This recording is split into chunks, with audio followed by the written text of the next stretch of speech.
public comment for closed session? No. Nothing on email. We do the roll call now? Yes. Okay, Trustee Edmondson, present. trustee Donnelly, Present. trustee Jackson Miller, Present. trustee Gray, Present. and we heard from trustee Dickinson that he is running a bit late. Okay, we are gonna convene to closed session, 5:43.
No, Alice.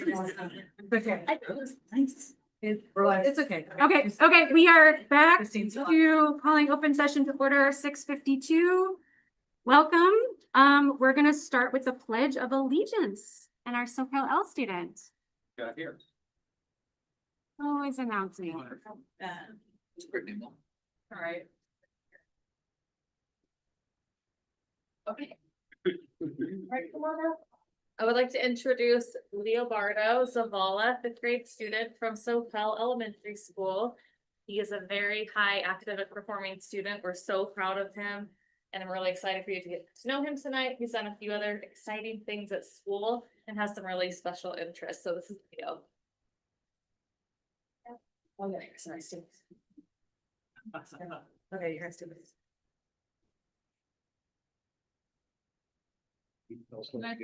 Stand. Say, please. Please stand. All right. Place your right hand over your heart. Ready? Begin. I have to allegiance to the flag of the United States of America and to the republic for which it stands, one nation, under God, indivisible, with liberty and justice for all.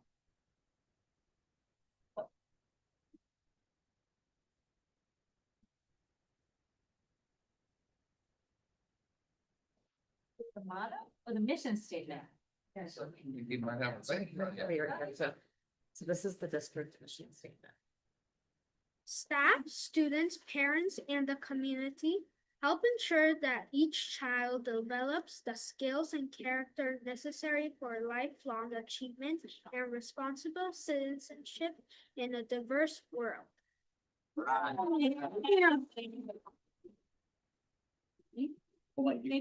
Thank you, Leobardo. So you got the hard part done. You didn't know what to do. People did it. It's a great way for us to start our meetings. And we have a certificate of appreciation to you. Is it okay if I read it out loud? And have some nice things about you. If you don't mind just hanging out up here with us, then we'll just ask you some questions. You can pick out a goodie from our goodie box, but I'm gonna start off by saying wonderful things about you, okay? The Board of Trustees Certificate of Recognition for our Student Pledge of Allegiance leader and mission statement reader, Leobardo Zavala, fifth grade student from SoCal Elementary. Leobardo is the youngest of 4 siblings and speaks both English and Spanish. He loves his family and especially enjoys traveling to Mexico to visit his grandma and grandpa. At school, his favorite subjects are math and PE, and he's doing an incredible job academically, scoring in the 98th percentile in reading iReady and in the 90th percentile in math iReady. He also loves music. He participated in chorus last year and plays both the piano and the guitar, although guitar is definitely his favorite. He's a big sports fan, especially baseball and soccer. In baseball, he loves to hit, and in soccer, he likes playing midfielder.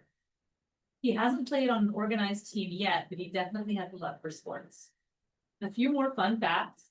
His favorite food is Alfredo pasta. And while he doesn't have a pet right now, he would love to have a German Shepherd or I might say this right. Anatolian Shepherd, is that right? Wow. Anatolian Shepherd. Sounds big and fluffy. And when he grows up, he's still deciding, but he thinks he might want to be a lawyer or an architect. Well, thank you again, Leobaldo. We're happy to have you. You'd like to come on up and get your certificate. My colleague Ted also has a little something for you. You like to read, though. Don't you?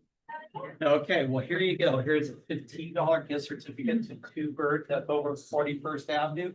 Get yourself a book. Don't run away so fast. Yeah. Can we ask you some questions? Would that be okay? So you like baseball and soccer. What teams do you follow?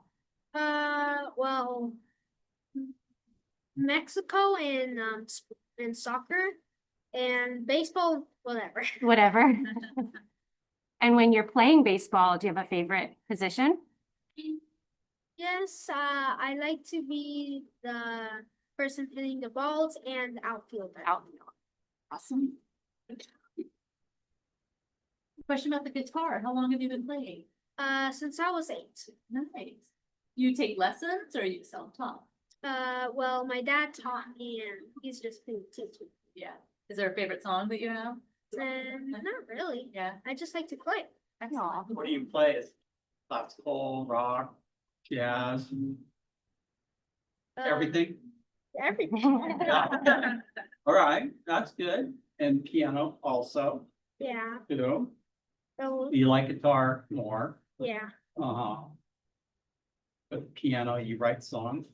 Well, I've made some, maybe Uh-huh. one. Got the chords down? It's great. I was wondering, Go ahead, sorry. I was wondering what your favorite thing SoCal was. Oh, I like everything in it, especially the teachers. They're also nice, and I like to also thank all of the persons who have helped. Oh, Oh, that's great. Which one do you like the best? Look who's in here. Just kidding. I'm just- So I noticed you did great on both the English and the math. Do you have a preference? Like, do you prefer one way or the other, like English or math or the sciences? No, I just Just school in general? yeah, school in general. That's great. Wow, you seem to be doing a pretty good job. Okay. Well, you're 98% in read. What do you like to read?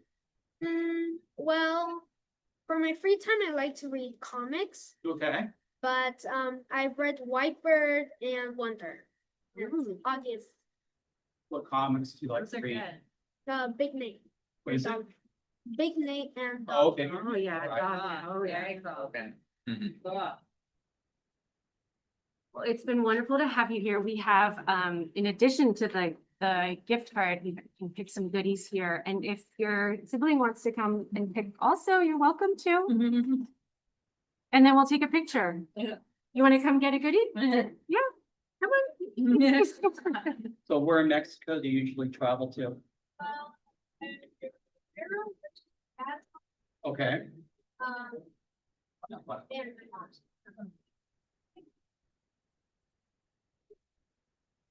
Anything you want. Yeah. Watch your step there, Ted. Yeah. You did a great job. Yeah. Good. Grab one. Yeah. You guys want that? You sure? Okay. Yes, sure. Check. We're into a word. Oh,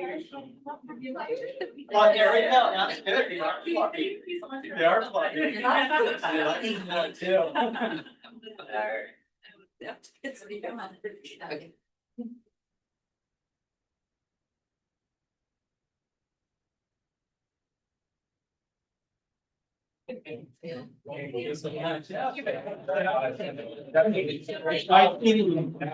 Thanks for coming in.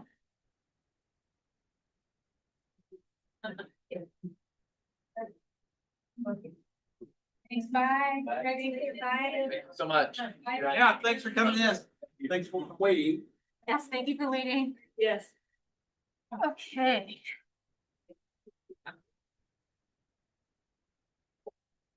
All right, adoption of the agenda. I'm gonna make a motion to adopt the agenda, but I would like to pull the 8D, policy 8D, just in the interest of time. And do that next time. Is there a, Wait, say that again? I am pulling 8D as in dog. Oh, In the okay. interest of time. 8D or 5D? 8D. Yeah. Eight. Oh, pulling it another time. Yeah, save it for later. Save it for later. Is Got it. Save it for another. Are there any imminent deadlines? Matt? My internet stopped interneting, so I can't see what 8D is. It's the Non- non-discrimination. It's the one that had the most Or edits. All right. Is that okay? Sure. Is there a second? I'll second it. Oh. All in favor? Yeah. Aye. Aye. All right.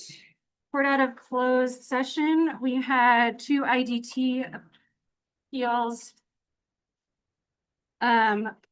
Case 2026-2711, the denial is upheld. 2026-2712, the denial is upheld. And that was 5-0. All right. Public hearing. Okay, so this is a sufficiency of instructional materials. This is our annual public hearing regarding the sufficiency of instructional materials. I want to make sure students have all the curriculum and instructional textbooks and materials that they need. State law requires districts to make a determination each year that students have sufficient standards aligned textbooks and instructional materials in the required subject areas. And I'm pleased to report to you that all of our students do have sufficient instructional materials to complete their classwork and homework. So tonight's public hearing provides an opportunity for the public input on that determination. And then later in the consent agenda, the board will be asked to formally adopt the accompanying resolution.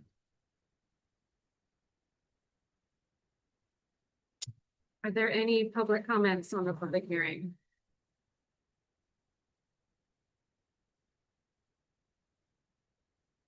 There's nothing on emailing.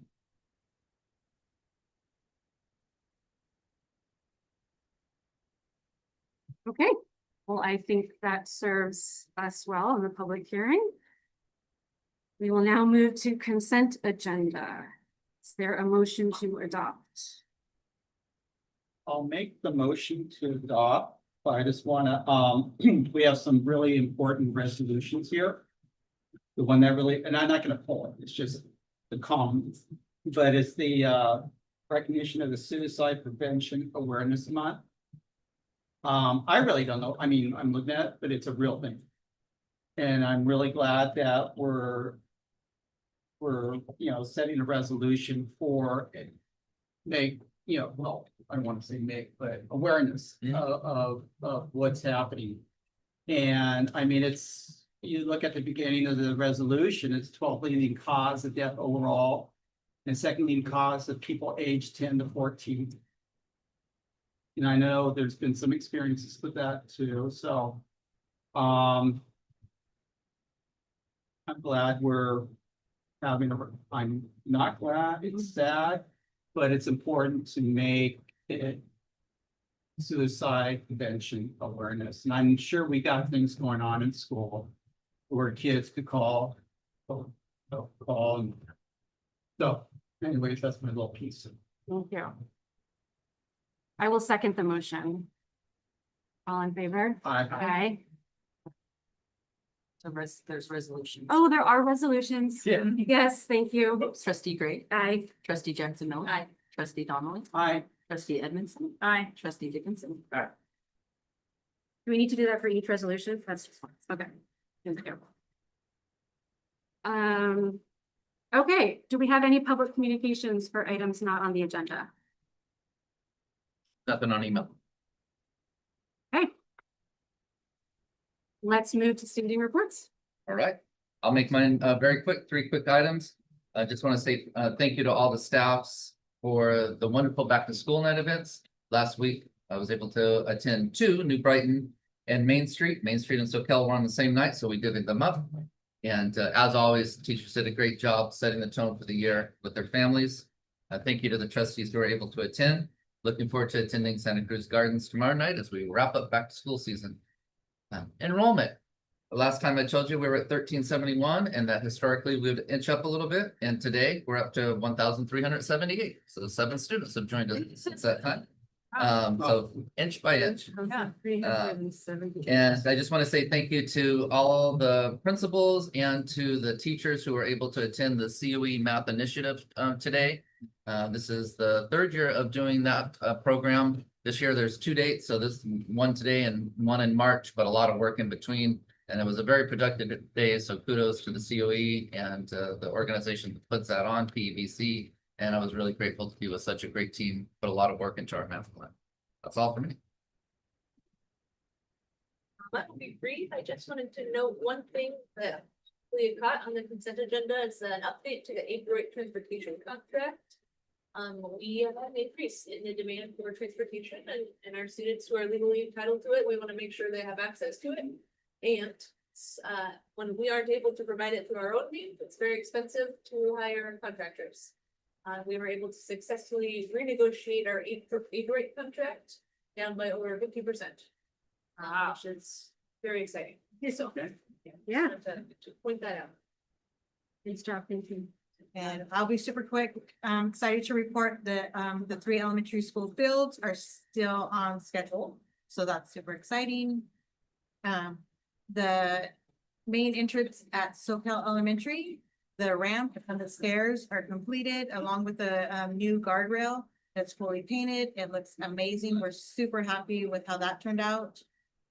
We had our kickoff meeting with Osonio. That's our new contractor that's gonna be handling the modernization for New Brighton and SoCal Elementary.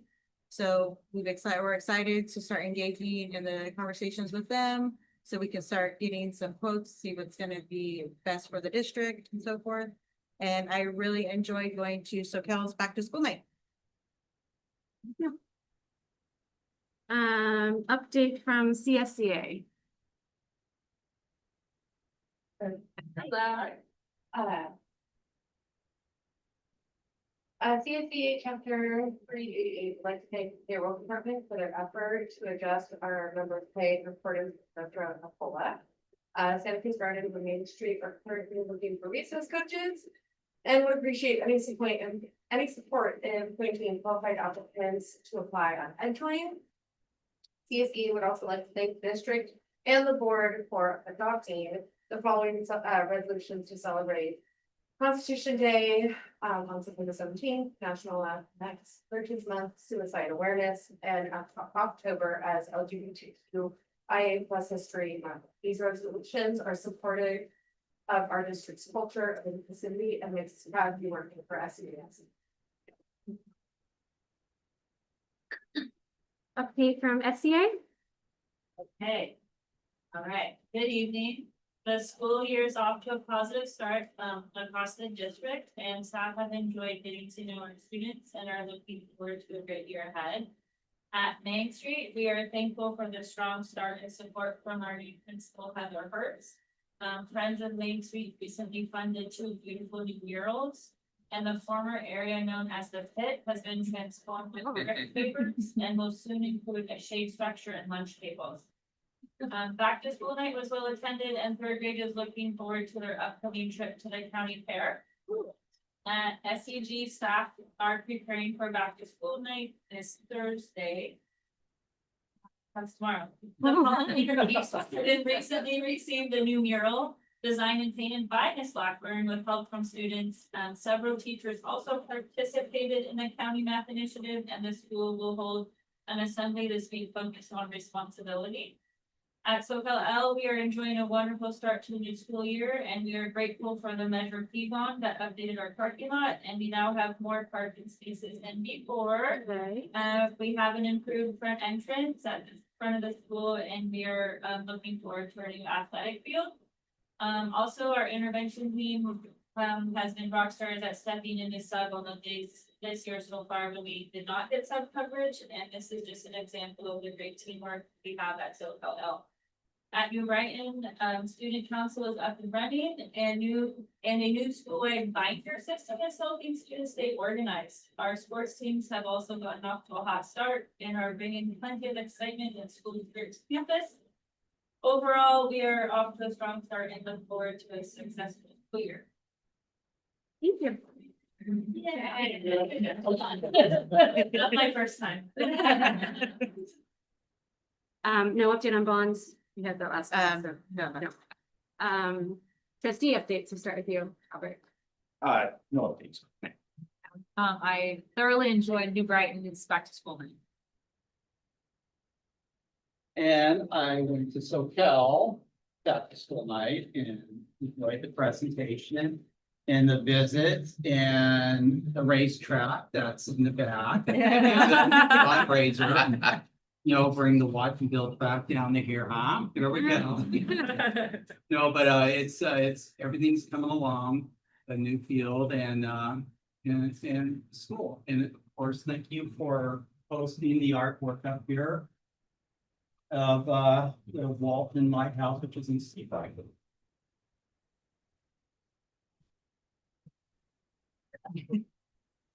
Yes, I also enjoyed the back to school nights. I got to attend New Brighton, my first time being there, not having a kid there in a lot of years. Kind of nice to be able to look at it that way. And then SoCal L last week was awesome, and just love seeing the classrooms, but also, you know, everyone making do with where we are with construction and gathering in a in a spot that's a little uncomfortable and tight because of all the fencing that's up for the fields, but you know, next year an amphitheater, next year an amphitheater, so always happy to be able to do those. Thank you. I also enjoyed back to school night, New Brighton and Main Street. I really loved seeing kind of, you know, the TK classroom where they work, play, eat, like that was their day. And then first and second grade, they're learning about how to be good citizens to each other and be kind and helpful. And then in middle school math, they're learning that every person is a math person. And they're like, there was a math room that just was sprinkled with all of those affirmative math language. And so it was wonderful to see that representation at every student age of how we're really helping them grow and to be wonderful citizens. And then I also wanted to just add something from the consent agenda, or just comment on it. I think that it's fitting that we have both the resolution to celebrate the month of October as LGBTQ+ History Month, as well as Suicide Prevention Month, because our LGBTQ kids are so much more at risk for suicide. So, you know, as Ted mentioned, suicide is the second leading cause of death for 10 to 14-year-olds, but for LGBTQ people, it's 4 times as much. And then amongst transgender and non-binary, it's 2.5 times more than their LGBTQ peers. So I just wanted to acknowledge that and say how important it is to me that we have that resolution and that we're acknowledging that that these students are at so much heightened risk, and that we're creating a place where they see representation of themselves, that they feel that they can be safe and seen and they can learn and thrive. So just wanted to share that. Yeah, thank you. Well said. Yeah, thank you. Well said. Great. And with that, we will move on to discussion of the governance handbook. All right, so this is a first reading for the governance handbook. We've updated this document periodically over the years. The purpose tonight is simply to give you as the board an opportunity to review it again, identify anything you would like revised, clarified, added, or removed. We'll incorporate that feedback and bring the handbook back to you at our next meeting for consideration for approval.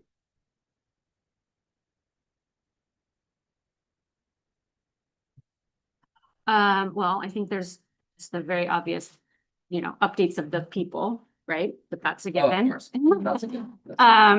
I am interested, and I have to look for where it is in our docket. Hold on. But I am interested in looking at, so we have the flow of our things, where generally the way it works is we get the presentation, then we discuss / ask questions, and then we go to public comment. I would love to switch that. I would love to hear public comment first, hear what, if there is public comment, what the thoughts are from the public, and then we can have a discussion that includes that comment. So right now, when there's 2 things in the governance handbook, one is a discussion item and one is an action item, and they have slightly different. 118, thank you so much. I would like to propose that we just switch the order of that to allow our discussion to follow hearing public comment. To avoid the Roberts rule of. Yeah, is it Roberts? I think what we tend to do, Different step 2 should be like clarifying questions. And Well, we yeah. tend to discuss when we should really be just asking clarifying questions. Like, we hear a presentation, we ask questions of the presenter for comprehension, then public comments, then we discuss. Right. We've just fallen away from that, like if, Yeah. you know. I think it's still, personally, I think it can help the public's comments if we ask if we might ask our clarifying questions, so they would get a sense of what the board is thinking about. Right, and so if we follow that there, I mean, we're just asking, but like you said, clarifying questions, then the public can make comments. Instead of, because we should do the clarifying questions before the public comes forward. I would argue that we Because, should go because right we're to not public shouldn't be comment. discussing that at the time, we should just be asking questions. If there's no questions, then it could go to public further comment. I think the questions and discussion end up getting muddied, and I would propose that we hear the presentation, hear the public comment. And then we can ask questions as part of our discussion. I think this is really interesting. I'm really glad that you brought this up. And I actually thought that this was Robert's rule. That's why I didn't even think of it, because I would love to hear what the public thinks before we do. It does get muddied, where we do start to comment, ask questions, and then it leads it down a path. May I ask a clarifying question? Yeah. When the public talks, is there a time? Is there rules to that discussion? We have rules around that discussion, But the length of time. but the length of Length of time. time and number of times you can talk, or just, are there rules? Are there any rules? Yes, I'm generally 3 minutes and no more than 20 minutes on a topic total. And it's supposed to be comment only. It's supposed to be Not, comment not only. answering questions. It is Not on- yet, yeah. not The yet. public comes up and makes a comment on the item and then Right. and sits down. I also think that doing it in this order Yeah. would better facilitate maintaining the comment and not the, oh, let's do a little bit of back and forth. Right. I think the way we do it now, after, because we've discussed, and then we hear comments, and then it just so almost feels a little informal, and we end up in a back and forth, and we're not supposed to be doing that. No, yeah. Right. I love this idea. I'm really glad you brought it up. I always love to know what people in the audience are thinking. And that 3 minutes and 20 minutes, definitely means we won't hear about, Wi-Fi for 30 minutes or whatever, so I think it's a really neat idea. And hey, we look at this thing every year. If it's not a good idea, we could just update it next We year. could, if it doesn't work, we I could think change it's it a cool back. idea. You have to wait a year. Yeah, I'm into it.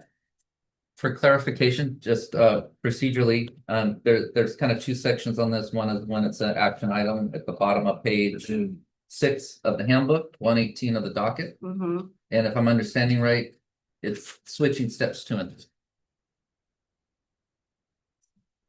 It is switching steps 2 and 3, and the 2 become board asks clarifying discussion questions and discusses. Because we tend to do our discussion before the motion.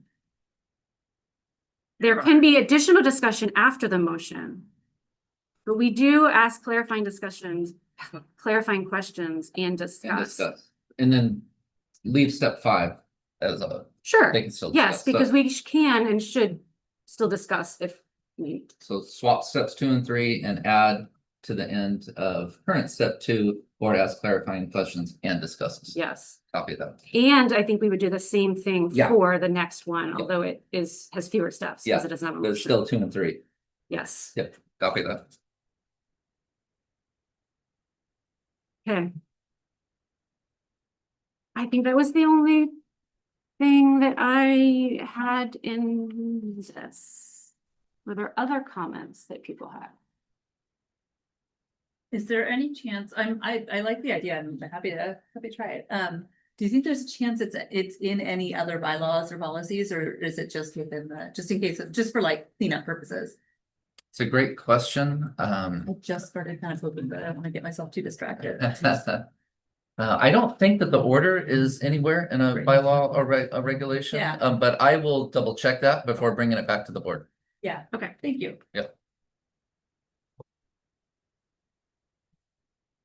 Anything else on that topic? No? Okay. Well, then let's move to our discussion on the summer school program.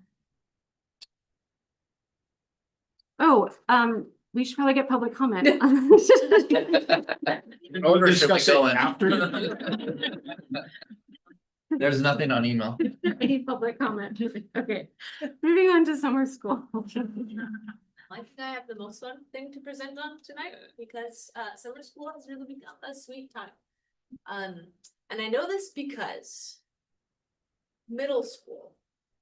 Last year, not this last summer, but the year before, we had 6 middle school students. Well, we started with 6 middle school students.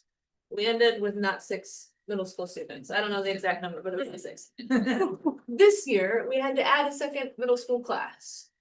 Which was a really exciting problem to have. We were so stoked. And so I just wanted to share a little bit about our summer school program, some of the highlights. I didn't get to include photos because of all the photos we had, we didn't have releases for all of the students in them. Okay, so apologies. But you know, the main thing about summer school, right, is it's a connection and continuation of our LCAP. Right, so in terms of how we identify students to attend summer school, it's all driven by equity. Then once we get through that first round of offering enrollment to all unduplicated students, then the students who are referred, who are not unduplicated, right, that's data driven. We really promote a lot of social emotional learning and positive mental and behavioral health over the summer, which contributes to safe schools. And then we have really fun and excellent meaningful partners over the course of the summer. And so we really try to make it very, very connected to that. And then there's just the logistical connection that allows us to be compliant in terms of ELAP. At least until this year, right? ELAP has shifted a little bit for us this year, so I'm excited to see how that will look this summer, but it allows us to offer our 210 days of programming. We just have to squeeze it all into the month of June, which actually most people have really been in favor of because it gives them all of July to just have a break. So this specifically, this is our LCAP bite tonight, so I wanted to be sure to actually connect it to a very specific section of the LCAP, and that's 2.1 core, which is related to instructional materials for ELAP programming. And Allison, I forgot to ask you this ahead of time, so I didn't put you on the spot, which I know you love. But can you speak just briefly to kind of the instructional material and financial relationship for this specific LCAP goal? For our summer program? So with the summer program, we do allocate probably a little under $200,000 to the program that's funded by ELAP. And it's actually a great resource because prior to ELAP, it was coming out of general fund. So what ELAP has done is allowed us to have such a great program over the summer, which is really paying off for all. So there are 2 programs that run concurrently during the summer school, which is the general education function, and that's ELAP, and then extended school year or ESY, which is a function of the IEP process, and that's available to eligible students. Enrollment for this summer, we had 151 students attend our summer program, which is, I think, very exciting. So 116 students in summer school, 35 students who were part of the ESY program, and that includes 7 students from Scotts Valley Unified. So for the last few years, we have hosted their students. What is ESY? Extended school year. It's our like special education school program. Too easy. Okay. That's I'm gonna try a few more acronyms. See if you know one. And we enjoy being good neighbors. So Scotts Valley has not had the kind of capacity to run their summer program, and so they're able to pay to place students in our program. And so we have loved having them, and many of their students in that program from Scotts Valley have become very beloved in our district. There have been many play dates since, and that's very special because for some of our students in that program, that social connection and that opportunity, like some of our kids have never had a play date before, and so it's really, really special. Something especially that we're especially proud of is I'm really testing your eyes there on the bottom. That pie chart is the percentage of students who attended summer school who are unduplicated versus not unduplicated, and we're very, very proud of that high percentage of unduplicated students. It means that we're really being able to serve some of our most impacted students, and that is a big goal of ours. And this is just a distribution of enrollment. We had 1 class in each grade for TK through 5. We had 2 classes, that's an error there, sorry about that. 2 classes for 6th through 8th grade. How we broke that down was 1 class of 6th graders and then 1 class, a combination of 7th and 8th grade. And then our extended school year classes as well. We talked briefly about funding already. Thank you, Allison, and I'm sorry. But special education, that portion of the program is a very restricted fund source, obviously IDEA and special education funding. And then we are able to fund the entire general education summer school program through ELAP. So it has really shifted the impact on the general fund, which is great. And then insert dollar amount, Allison already did, so thank you. One of the things that I really love about ELAP is I remember when I was teaching, having conversations with families at the end of the school year and having families be so worried about my child gets breakfast and lunch at school, like how am I going to feed them this summer? And so one of the things that we are really grateful for about ELAP is getting to feed our kids through the summer. And so you saw 151 students in attendance, and they served 1,502 meals. And that includes some breakfast and some lunch. But Amanda Timar and her team are just incredible. The way that she the way that she just sees that as a community building opportunity, and the way that she is intentional to have students feel represented in that program, I think is really exceptional. Instructional focus, right, for students in the ESY program. Sometimes you'll hear people say, like, well, can my student go to ESY? I want them to like catch up more or close the gap more. And that is always hard because the purpose of ESY is some of our most impacted learners work the hardest to make progress throughout the year, and we don't want them to lose that progress over the summer. And so the main purpose of ESY or extended school year is to support our students in maintaining that hard-earned progress over the summer. So that's the instructional focus for ESY. I can confirm that probably the close secondary focus is a whole lot of fun. And that is true for our ESY program and also our general education program. You can't be on campus for very long over the summer without getting roped into some sort of game or activity or mess. So it's really incredible. We have a great group of folks who work in the summer program. A number of them have been doing so for a lot of years. And so it's really sweet to see them all on the first staff work day. It's like they are coming back to camp. And there's a lot of camaraderie. And they have a great time. So staff over the summer, like I said, it's a combination of certificated staff, support staff, and then staffing ratios for ELAP. For grades 1 through 8, it's 20:1, and then for TK and K, it's 10:1. And so we are sure to observe those staff ratios for ELAP purposes. And that is everything. Is there any public comments?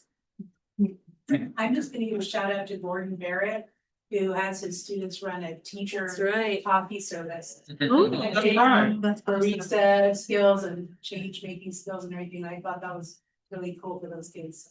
Shout out to Gordon for that. Awesome. Thanks, Tara. Yeah. What time does he deliver coffee? Well, you gotta pay. Yeah. You're gonna have to go Yeah. make slime or do like Yeah. a camp activity. Any questions or comments? Interesting. I'll just say this is one of the proudest things I think we do. Like, I'm so happy for this. I mean, we always talk about the education gap.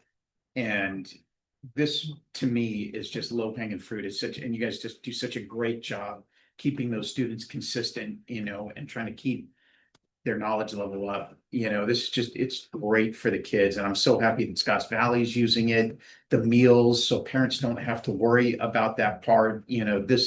This just checks off a lot of boxes, and what a great job everybody's doing on this. Really neat. Thank you for the update. I would be remiss to not also shout out Caitlin Williams during the year as our district behaviorist, and during the summer is summer school lead extraordinaire. And she has brought an incredible level of cohesion and I think fun to that program, positivity. They have a really well-developed incentive program over the summer, not just for students, but for staff. There's a competition. I'm bummed that Ashley left. Staff who give this, I forget the name of the summer bucks, but give the most summer bucks to students throughout the summer also are entered to win prizes. To really reinforce that positive energy and those positive interaction with students. And so Caitlin has brought such an incredible level of organization and professionalism and fun. Like, our kids are working really hard and they should have a really good time. And she does an excellent job of balancing both. So we're very lucky to have her now. Shut up. I love seeing how much this program has grown, and Yeah. I remember not having summer school, you know, and Jessica being so thrilled to present when we were able to start it. At least in my recent memory, and then being able to watch it grow, and so I appreciate how many students are able to attend, all the staff that are providing the services and making it fun. And the way everyone comes to, you know, CNS comes together, transportation comes together, like everyone in every department is making sure these kids get to have the experience. So thank you so much. Yeah, I echo that, especially the growth in the middle school. It's a really challenging age to want to go to summer school, and the fact that it's grown is a real testament to the programs. All right, let's move on to the first of our policies, 5131.4 student disturbances. So this one was me. This policy was updated to reflect some recommended changes by CSBA. And I hope you had a chance to look at this more than once, because when I first looked at it, I thought, oh, what are these changes and what? I think particularly related to a lot of the things that were discussed and noted in our consent agenda tonight, and the importance of students having a voice and using their voice. And so when I first saw the recommended changes from CSBA, I had a little bit of hesitation of like, are we limiting students' right to exercise their voice should they wish to? And I just want to note that later in the policy, it kind of specifies that part out of how and why that can still happen. And so for me, that was an important thing to note, just because our students are quite conscientious and are quite engaged. We're very proud of them for that, and we would never want to limit their ability to speak their minds. And so I wanted to highlight that.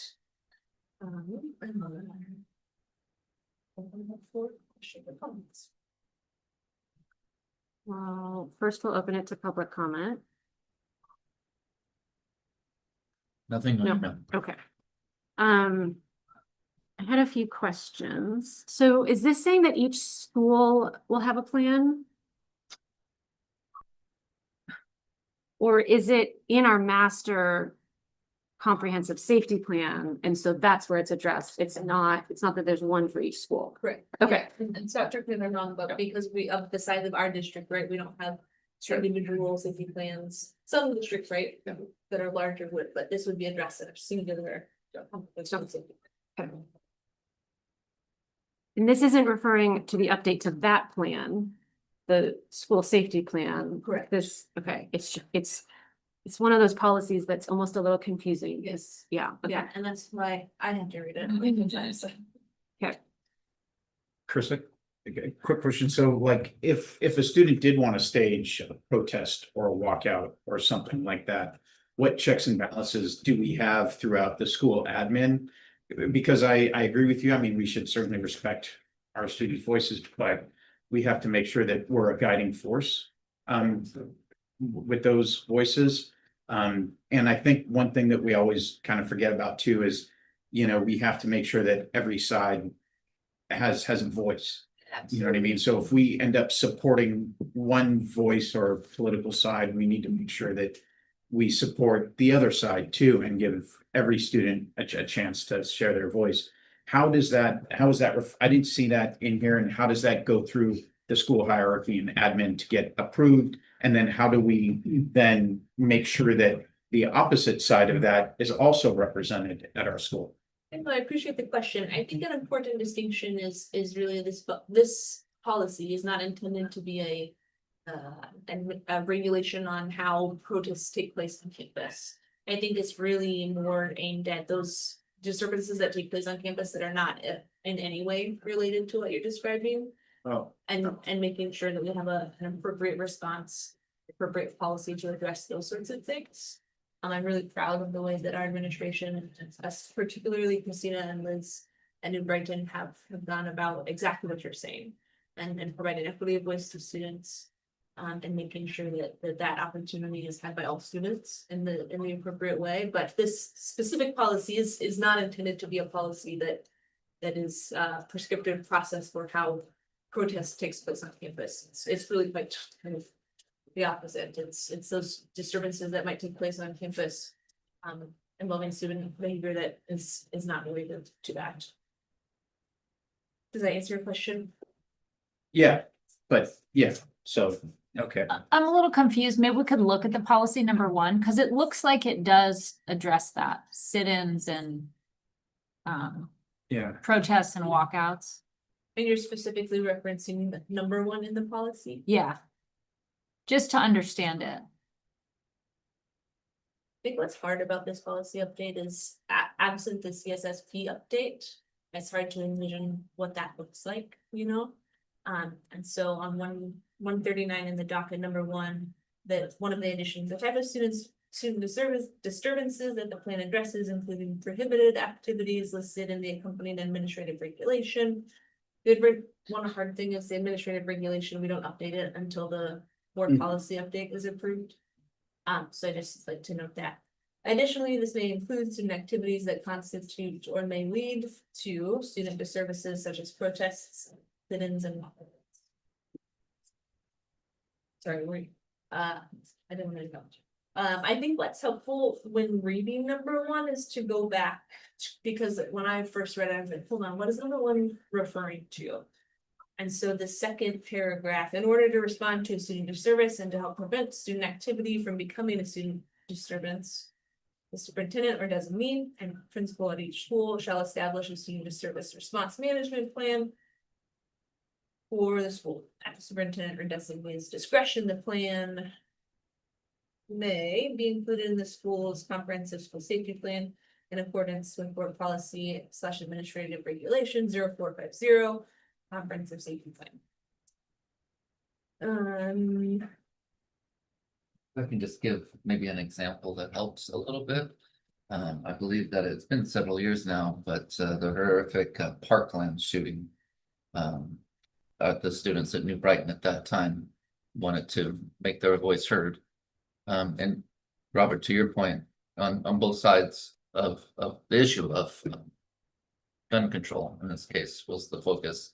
And as Chris said, the administration, school administration did a wonderful job of allowing voice, but also maintaining safety, which is really the crux, right? And so they had we didn't have quite as nice a field back then, but they went out to the field and had their time to have a voice, were able to, have a rally, and there were signs, but it was, all within the guidelines of a safe environment.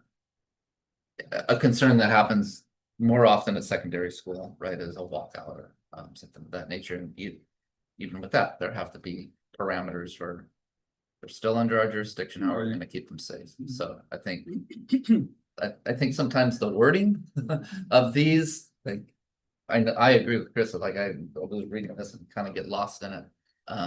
But I do know that the practice has been established.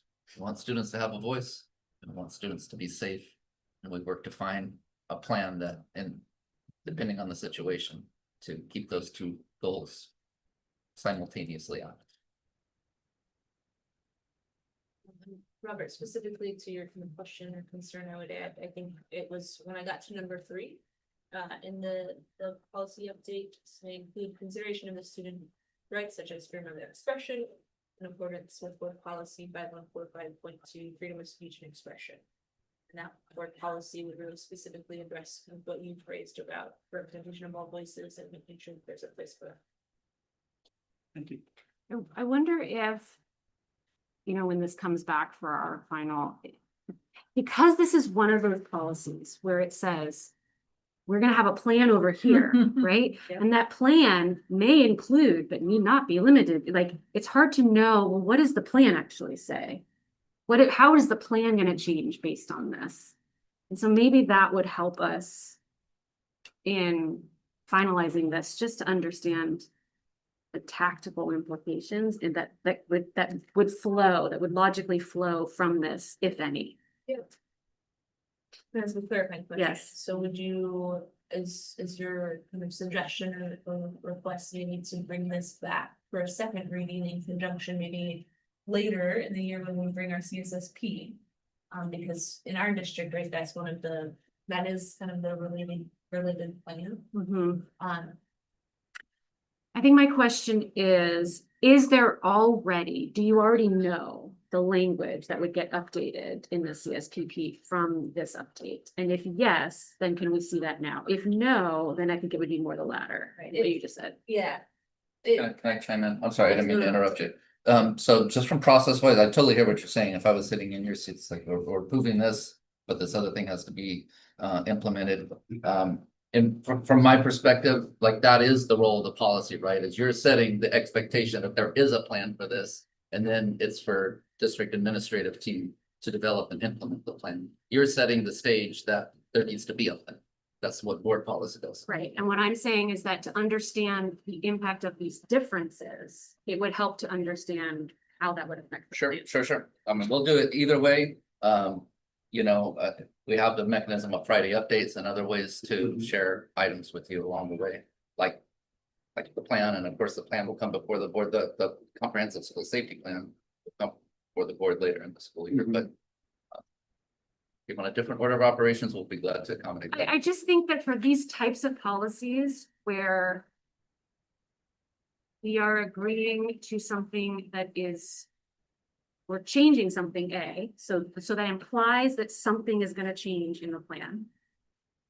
And the language is so broad, it's hard for us to understand what that meaningful change is. And so I just want us to have a better understanding of what that might look like.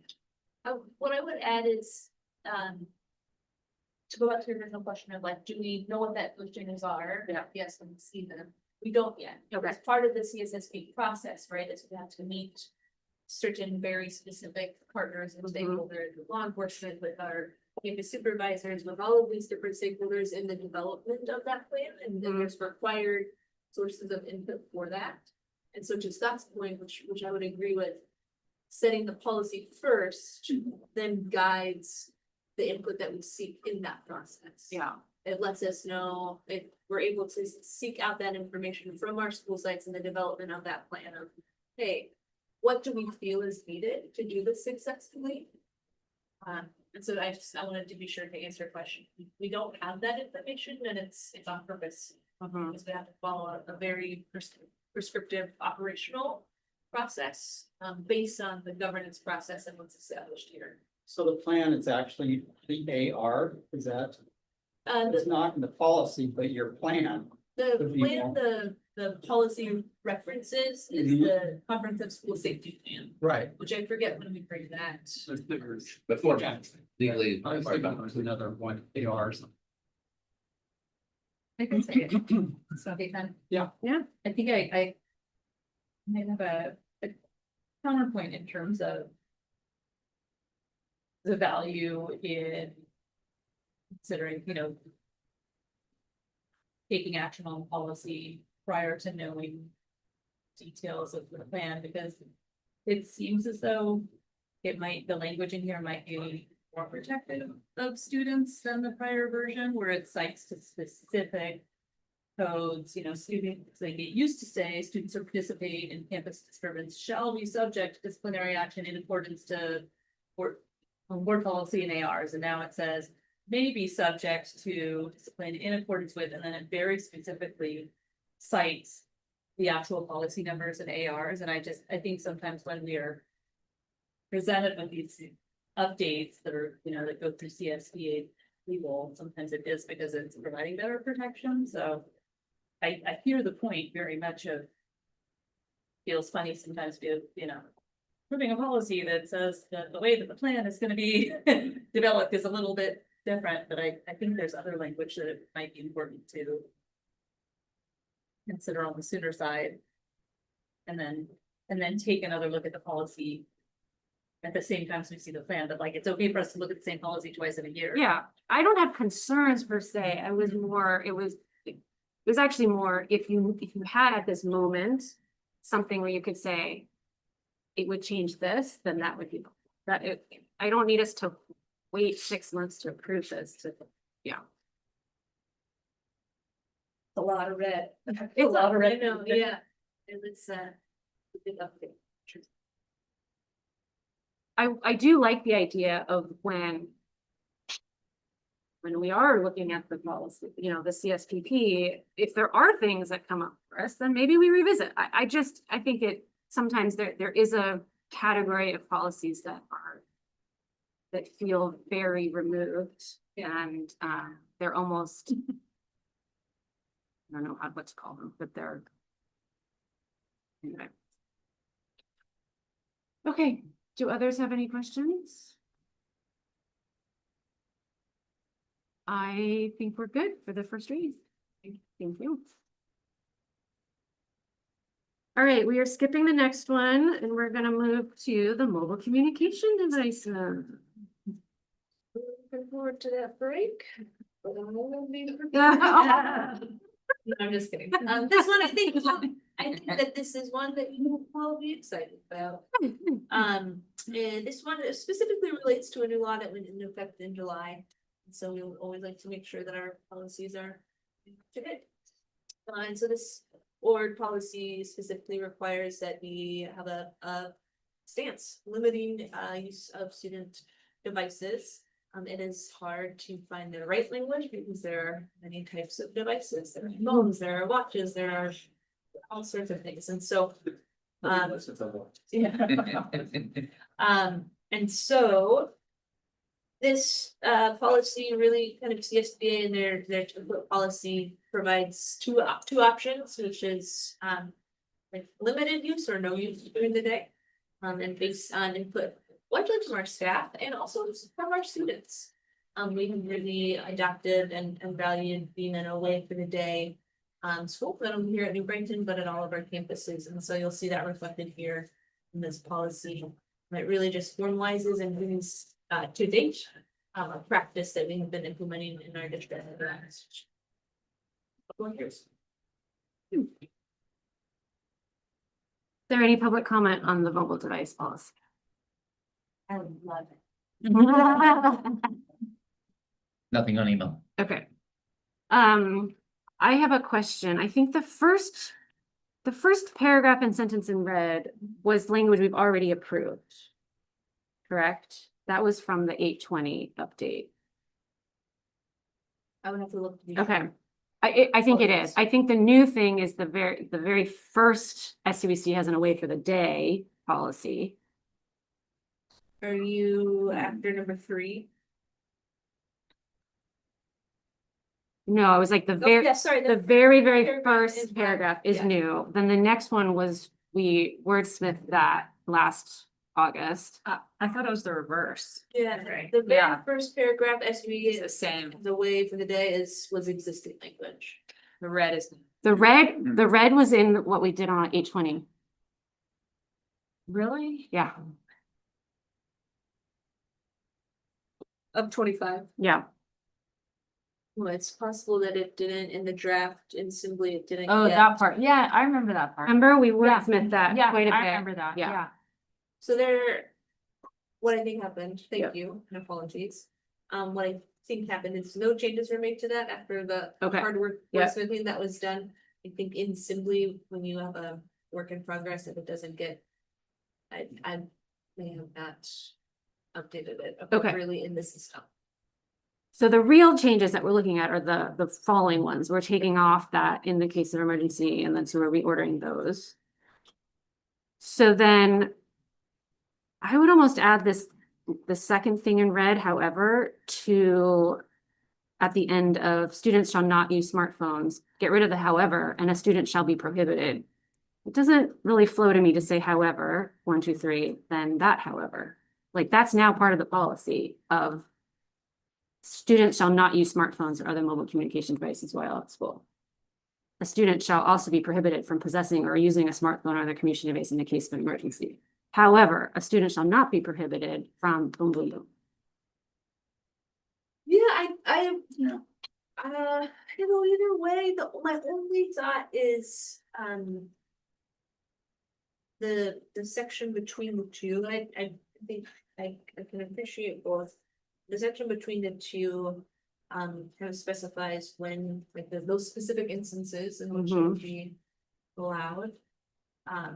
So yeah, if it feels more correct to kind of say all of the times in which it's prohibited and then end that section with, except in these very specific cases. It's fine. So can you clarify? Let's see. My suggestion is, bless you, the third paragraph in red that starts in however. You get rid of the however. And we add it to the end of the second paragraph in red. So the second paragraph in red becomes all the cases where a student shall not be using a smartphone or mobile device. And then we say the exceptions. I'm just curious, like, I'm not going off topic, and I apologize. How does how in practice does this actually take effect? Like you said, I mean, cell phones, I mean, watches, a lot of different things. I mean, our current policy is they're collected at the beginning of every class. Go away for the drain. They're not collected, but the expectation is that they be off, not just silenced, but off. Right. And not be seen out during the day, not even like, not just in class, but not during passing period, not during break, not during lunch, because they are away for the day. And how does that work with the watches and other devices and things like that? It's pretty well. No, it does work well. I would say that our students have actually done a really great job in terms of devices, like watches, especially. They actually have many more challenges with that in elementary school. We have a lot of parents who I think astutely have wanted to stray away from getting their child a phone. We have a lot of parents who are taking that not till 12 pledge, which is great for it. And wanting to have a way for their child to communicate in an emergency or to be able to see their location will give them different types of smartwatches. And so we'll actually see like more challenges, and our elementary sites have done a great job at navigating that. We don't have a really as much, and I say this and then Christina might tell you, well, Krista, we haven't heard of many significant challenges at the middle school in terms of devices. And honestly, our students have done a great job with phones. They have like a clear lockbox in the office for students who maybe slip up when their phone goes and lives there for the day, and they're able to get it at the end of the day. But by and large, I think that students have responded really positively to that change. And have been quite responsible. But So lunches, breaks, no cell phones, away the whole day. Away for the day. if a student needs to make a call, they have to go to the office, like get permission, and then they can stand in the office and use their phone. Is the kind of understanding they would be staying in a backpack or in a It's the locker? expectation. I will say sorry, Kelly. There are those students, we'll see them, with it in their pocket. And if that temptation is too great and they're tempted to pull it out, that's when it ends up in the office. Yeah. Sorry, Kelly. So Ariel, I think actually those two things, I think we need it. The sentence you're pointing out says that students shall not use smartphones while they're at school. However, a student will not be prohibited from using it under these circumstances. Right? Those are the 1, 2, and 3. The 2, 3, yeah, 1, 2, 3. And then the next, however, is saying the opposite again. They're not, they can't use a cell phone they are going to be prohibited from using it in this scenario. It was previously number 1, right? So that's why it's now after it. But now we're making number 1 not an exception. So it becomes part of the rule for how they can't use a cell phone. Okay, so I'm questioning that no students should have cell phones in an emergency. That's what we're saying. So therefore, the student who had their cell phone because of reason 1, 2, or 3, now that rule would apply to them, and then they would be prohibited from their cell phone? Is it that who that's talking about? Because nobody should have their phone in an emergency. Isn't that what the bottom one is saying, the new addition? I would see it as, the opposite, right? If a student, we have a few students who use continuous glucose monitoring on their phone. They would still need to be able to do that in an emergency. And so I would see it as maybe less number 1. But for those students who need it for a medical reason, or we have a few students who use their iPhone as we have a student with a visual impairment who uses their iPhone as an accessibility tool. We will access like text and communicate or navigate campus, and so they would still need to be able to do that in the event of an emergency. Okay, so just to understand, the sentence that we're talking about is however, a student shall be prohibited from possessing or using a smartphone or other communication device in the case of an emergency or in a response to a perceived threat or danger. And you're saying we should take that sentence and move it up to where? Students shall not use smartphones or other mobile communication devices while at school site or under the supervision and control of a district employee. Specifically, a student shall be prohibited from possessing or using a smartphone or other communication device in the case of an emergency or in response to a perceived threat of danger, with the prohibited possession and use explicitly addressed in the comprehensive school safety plan. However, a student shall not be prohibited from possessing or using a mobile communication device under any of the following circumstances. 1, when a teacher or administrator grants permission. 2, when a licensed physician. Right. 3, when possession or use required by individual education. Okay, so that makes complete sense to move those together and to change the however to specifically. Yeah, you Yeah. can't have however, Yeah. as that says. No. Yeah. I totally agree. Yes, agreed. I agree. I think it's just important to note that in the case of an emergency, if school staff decided, you know what, this is a point when it's appropriate for students to have mobile devices, like that exists here, but it's Yeah. all ultimately like it's staff directed. A student can't decide. This feels like an absolute emergency. I'm going to my backpack. I'm getting my phone. I am getting on the Snapchat, right? Yeah, That's correct. But, you know, from the first day of school, it's self-deputized and using their phones and came up with an alternative evacuation plan. Oh, It's quite difficult, right? When you're trying to Yeah, separate yes. your kids safe. Yeah. Yeah. It's really hard. Same. sure. And parents understandably or justifiably might say like, if there's an emergency, like, I wanna be able to talk to my kid. Right. We want that too, and so we work really hard with our site admin on our communication, and we're continuing to work hard on it. We actually have a guest speaker coming to our next AdCo that we're really excited about. About our more proactive communication in the event that there's something going on, so that we want parents to hear from us before they hear from us. Yeah. I think as the teacher too in the room, this is important. Yeah.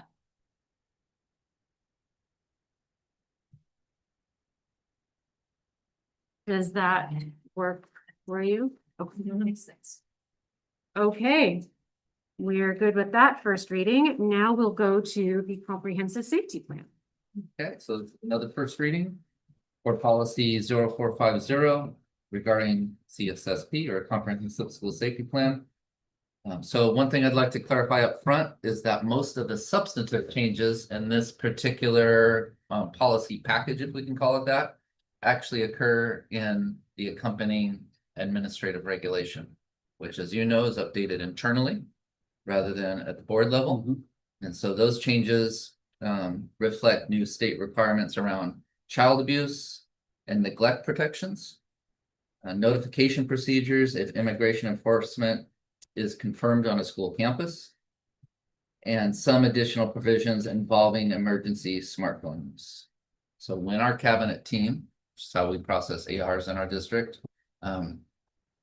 approves that AR and updates it, I'll be sure to share it with you and highlight it in your Friday update. The board policy itself, as you see, has more limited changes designed to remain consistent with what will be the updated regulation. So tonight, the board is reviewing the policy portion of that package. Any other comments? The only real question I had was, in some places, we're replacing comprehensive safety plan with CSSP, but in some cases we're not. Is the intent that we are replacing CSSP everywhere? Or no, is the intent that we're using that acronym in place of the full language? So typically it will be, just like in most writing, it'll be one time with the whole phrase. And then after the acronym is identified, the acronym after that. Is that what the intent is? Because I didn't actually see that as the approach. I noticed that too, and I was thinking that maybe in the second paragraph, Mhm. superintendent designee, after it says that comprehensive. Just do the. Do the do the parentheses parentheses there. there. Yep, that Yeah. makes And sense. then there's a few places where it still says comprehensive safety plan, and so that should be replaced with CSSP. We can do that. Okay. I'll talk to somebody at CSBA why they didn't do it. Other than that, I mean, the changes are minimal, so I didn't have any. Just think that there are gonna be a lot of members of the public really zeroing in on the wording of this. See, But what? make sure that we got parentheses in the right. Uh, spot. I'm just kidding. It bothers me. Language matters. I do, I know. No, I did the same exact thing. We're gonna get a lot of hits on that particular policy, like this people will be like, no, sorry. Just beat it back. Okay, then our next policy, child abuse prevention and reporting. So this one really addresses a couple of new laws that took effect in July. One is an expansion of our required training modules. So previously, the modules on mandated reporting were not required for all contractors or agency contractors that we might use regular classroom volunteers. And so that law updates the policies to require those things in the first 60 days of the school year or within the first 60 days of an individual working with the district. So it expands to include all contractors, including contracted aides, which is the bulk majority of our contractors. There was quite a lot of legwork that had to go into that, because we had to change language in all of our master contracts ahead of when we brought them all to you earlier this year to make sure that with all of the different contractors who we work with, there was a plan to ensure that anyone who would be working in our district had completed the required and approved modules and provided us verification of that. And so you'll see that's one of the most significant additions to this policy. You are looking at the policy, not the first red 2 lines, not the second, but the three red paragraphs there in the middle. Really is more specific to our middle school. Social studies curriculum there is really where that would take place. The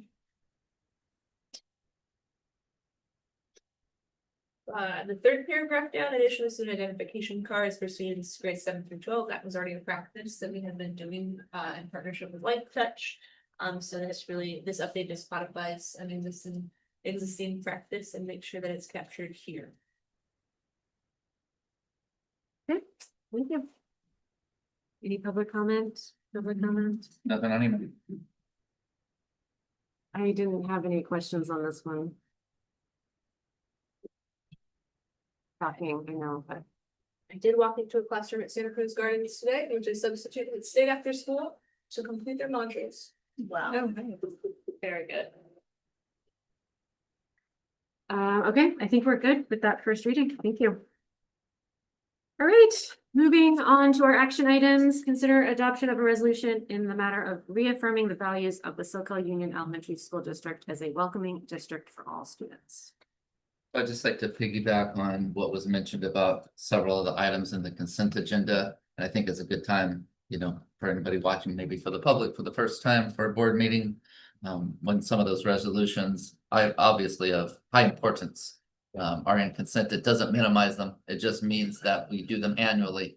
And that when they're originally brought in this manner with a full discussion. And so this would be another one to add into those inclusive, supportive of all families and students in our district approach. This one really is a reaffirmation of our district culture. One of our longstanding core values is that we recognize diversity as an asset. This resolution makes clear that every student and family should feel safe, welcomed, and able to fully participate in our schools, regardless of immigration status, gender identity, sexual orientation, race, ethnicity, religion, or other protected characteristics. It also reflects our commitment to ensuring that students see themselves represented in their educational experience and that families have access to appropriate information, resources, and support. The recommendation tonight is that the board formally reaffirm those values through adoption of this resolution.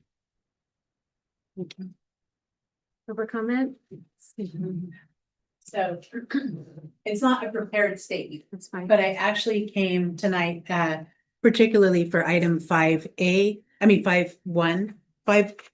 I know my letters and numbers. 5I.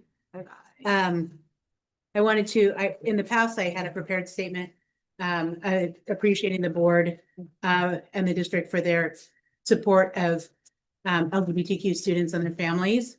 And I know I don't want to be at the risk of being redundant, but from a teacher's voice, I appreciate the support of all of our marginalized students represented in all of these consent items.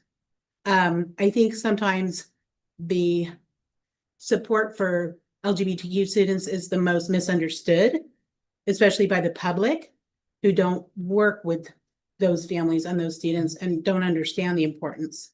And I just wanted to reiterate my appreciation that our board and our administration, our district, understand that these are just families that, they want their kids to be safe. They want their kids to be educated. They want their kids to have a sense of community.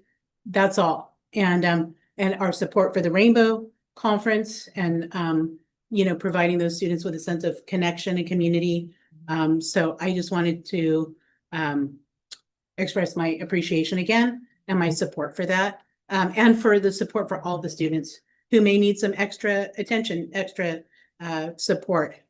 I'm going to cheat a little bit because I'm going to leave after I say this, but I think that also includes item 9B, making our students feel safe enough to come to school and have their education. And so I'm preemptively supporting that item as well.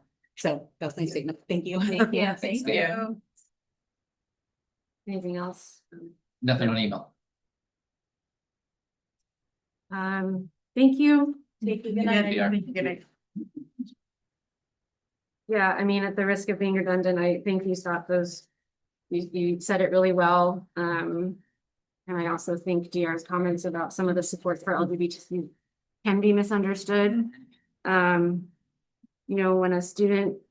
a person feels unsafe, their brain is focused on that feeling unsafe, and you can't learn, you can't live in that, so this affirmation is reminding us that we want students to feel safe so they can learn and thrive. And if they are constantly feeling that they're unsafe, that's what they're going to focus on. They're not going to learn the things that we really want them to learn. So this is a resolution, so I will make the motion to adopt the resolution, I'll second. and it is a roll call. Trustee Gray. Aye. Trustee Jackson. Aye. Trustee Donnelly. Aye. Trustee Edmondson. Aye. Trustee Dickinson. Aye. Wonderful. Thank you. Okay, 9B, adoption of a resolution prohibiting use of SUESD indoor-outdoor facilities and parking areas for any forms of civil immigration enforcement, staging, processing, or basis for operation. So as our previous speaker DR alluded to, very much connected to the previous item, but takes a real narrow part of it, and that's about the use of public property, or in this case, our district property. And there have been instances in other jurisdictions where that's happened, if not school district and other public property around the state. So the resolution establishes that any of our facilities, indoor facilities, outdoor facilities, parking areas, cannot, will not, are not allowed to be used as staging, processing, or operational basis for civil immigration enforcement. The underlying principle is very straightforward. Our district property exists to serve our students, families, and staff in our educational mission. And we want to maintain that our schools are open, welcoming, and accessible places for all families. The action, it's important to note, is in alignment with the approach of our local law enforcement partners around the county, specifically for us, Capitola PD and County Sheriff. And as has been said many ways, many times tonight, the action makes clear that the districts and authority expectations regarding the use of the properties for our educational mission and to keep students safe. So recommendation is to adopt this resolution. Is there any public comment on email? Nope. There's obviously no one here. Are there any questions or comments, or is there a motion to adopt? I'll make a motion to adopt. There's a second. I'll second. Right, it's a resolution. Trustee Gray. Aye. Trustee Jackson Miller. Aye. Trustee Donnelly. Aye. Trustee Edmondson. Aye. Trustee Dickinson. Wonderful, thank you. And lastly, consider nomination of CSBA directors at large, Hispanic and Asian Pacific Island. I always appreciate that the board wants these on the board regularly because are on the board agenda regularly because we all know CSBA is such a great organization serving trustees across the state. So it's that time of year where they're looking at nominating directors at large, easy for me to say. In this case, Hispanic and API or Asian Pacific Islander, those two directors representing those communities. These are 2-year positions on the CSBA board. Nominations must come from a CSBA member board. The materials in the packet provide information about the nomination process and the individuals currently serving in those positions. So the question for the board tonight is simply whether there is a candidate in either category for whom the board would like to formally nominate themselves. I can't remember if I got the names in there or not, but I will just tell you that the person representing currently for the Hispanic community is Alma Karina Castro. She's a trustee in Linwood Unified School District. And for Asian Pacific Islander, it's Sylvia Leong from Cupertino Union School District, or whatever that's worth. I do not know if those folks are planning to run again. So this is asking us to nominate, like either nominate those people, someone else, or nobody at all. Correct. And since I do not know if they're wishing to run again, I think in this case, it would be more just the first part. If you know somebody locally that you wanted to nominate. Yeah.